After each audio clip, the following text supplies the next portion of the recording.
રાજકોટ શહેરમાં સ્થાનિકોએ કોલી ભ્રષ્ટાચારની પોલ લક્ષ્મીનગર વિસ્તારમાં નવા બનેલા રોડની ગુણવત્તાને લઈને સવાલ ઉઠ્યા। 4 દિવસ પહેલા જ બનેલા રોડની કપચી ઉખડવા લાગી। રોડ બનાવનાર કોન્ટ્રાક્ટર સામે પણ મહિલાઓએ પોતાનો રોષ વ્યક્ત કર્યો।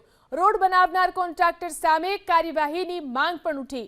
રાજકોટ મનપા જુએ છે કે આ શહેરના રસ્તાઓની સ્થિતિ છે, પરંતુ કેમ જનતાના રૂપિયાનો ધુમાડો કરો છો તે મોટો સવાલ છે। રાજકોટ મહાનગરપાલિકાની ઘોર બેદરકારી અત્યારે રાજકોટના લક્ષ્મીનગર જે વિસ્તાર છે ત્યાં જોવા મળી રહી છે। જોઈ શકાય છે કે લોટ પાણીને લાકડા જેવો આ રોડ બનાવ્યો છે। દ્રશ્યો બતાવશું, જોઈ શકાય છે આ બહેનો છે તે રોડ અત્યારે હાથેથી ઉખાડી રહ્યા છે। આ દ્રશ્યો છે, કરોડો રૂપિયાનું બજેટ ફાળવવામાં આવે છે રોડ પાછળ મહાનગરપાલિકા, અને એ લોકોના ટેક્સ ના રૂપિયા છે, અને લોકો જ અત્યારે જોઈ શકાય છે કેટલા હેરાન છે। આપણી સાથે બહેનો છે, આપણે એમની સાથે વાત કરીએ। બેન, તમે હમણાં પહેલા મને વાત કરતા હતા, શું આખી હકીકત શું છે? 4 દિવસ પહેલા રોડ બનાવ્યો છે અને કટકે કામ લેવલ કોઈ જાત નથી, પાણીનો નિકાલ નથી।